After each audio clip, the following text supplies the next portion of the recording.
Hello, and welcome back. This is definitely the first post-US Power Metal month review, which I hope you had enjoyed. US Power Metal month. That was an extensive month, really extensive, and of course those two list videos that I posted, yeah. Which were definitely lengthy, and they were recorded on April 29th.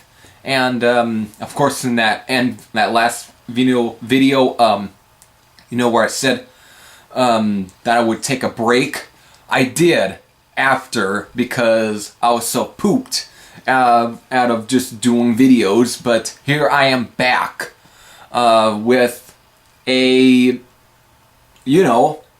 album review, and it's definitely, for one, I was very interested in reviewing. This was an album that was definitely on my anticipated list of albums. But I was just interested in this. This is Vandallus with their debut album On the High Side, and Vandallus are a band out of Cleveland, Ohio.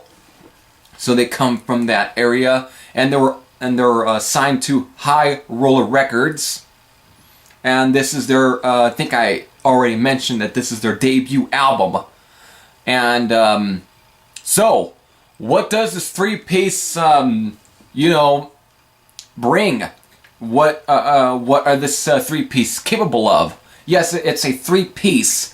It's definitely consisted of Jason and Sean Vanek and Steve Dukuslow, something like that. I might have butchered his last name, but this is a three-piece. While Sean Vanek does provide drums on this album,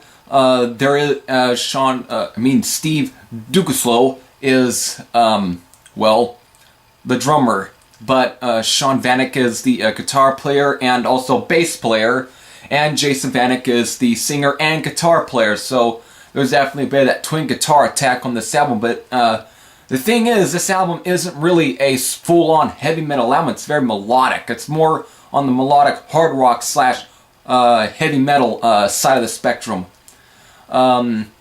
So let's actually get into some of the tracks, which I'm not going to name every track because I listened to this once, and this is pretty much based off of first impressions. So it starts off with Rat, which is a instrumental, and right here, I got it from this little intro. It's definitely a kind of it's not a shredsturbation track or anything. It's more some kind of similar to like Easy Prey, maybe the way how that album started. It's definitely kind of that with the guitars, kind of like a little jam a bit. And it kind of, I was getting a bit some Dawkins vibes from here due to the guitar playing of Sean, which was definitely reminding me a bit of George Lynch. But once it kicks into Break the Storm, here we get which I thought that with what I got from Rat, that this album was going to have a lot of Dawkins vibes. Right here, no. Right from Break the Storm, I end up getting a lot of Scorpions vibes, but not 70s Scorpions vibe, or more like 80s Scorpions vibe, more like Love at First Sting, or with a little bit of Blackout. It's definitely got that sound, and throughout the whole album, it definitely reminds me a lot of Love at First Sting. So that's pretty much the sound of this album. It's definitely pretty good.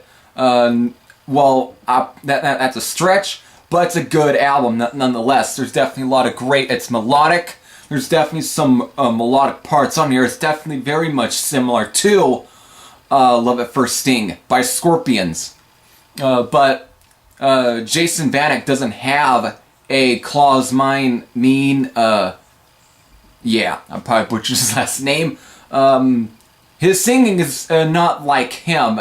It's more similar to, this is going to be a sleeper of a band for you all, but you might know this band anyway due to some of my subscribers, but of the band Hazard, which of course was a band that Herman Frank had put together. Of course, Herman Frank being an ex-Accept guitar player, but the singer reminds me of the singer for Hazard. and it's very melodic singing, and Jason Vanek has definitely got a good voice. Is definitely, but he just gives me off those type of vibes, something that would be on that Hazard album, but with instead of a Accept sort of sounding stuff, even though that album was very melodic as well, just like this, but it's also very more Scorpion sounding. But other than that, the album's actually not that bad, actually. To me, while Love at First Sting is not my favorite Scorpions album, this is definitely not, this was definitely a good listen. But since this is their debut album, it's definitely a good debut. So what you expect from Vandallus is definitely a more Scorpions type of sound, like more 80s Scorpions, like I mean, with a little bit of Dokken thrown in there, and maybe some Hazard as well. So you just get all around a very melodic, European sounding heavy metal hard rock album. It's good. That's all. It's definitely worth a listen, and for a debut, it's definitely a good debut, but I do expect much better from this band, you know, over the course of their next few albums. When they do release those, I definitely expect some progression, so, but this is definitely a good start nonetheless. So with that, what is my rating? Well, I'll just give this a 7.5. That's how I feel.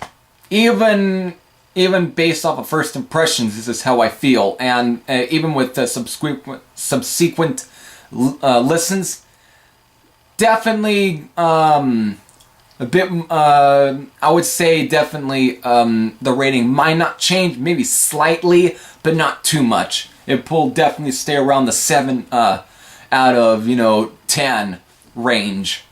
Still, not a bad album nonetheless. And if you like Scorpions, Love at First Sting, and if you like that album and 80s Scorpions in general, even some of even if you like some of the heavier tracks off of like Return to Forever by Scorpions, again, you just like 80s Scorpions, you will like Vandallus. With that, if you have heard this album, I know this was released yesterday, which was of course May 5th, even though it was released on May 6th, but they released on May 5th.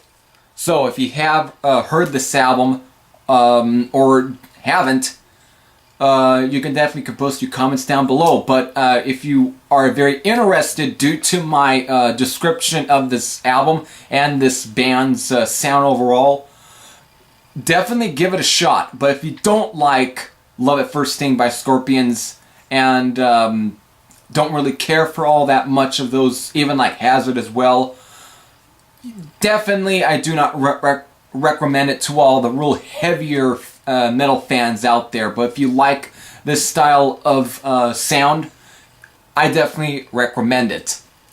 With that, this is Heavy Thrasher saying I'm out, and I'll see you again later.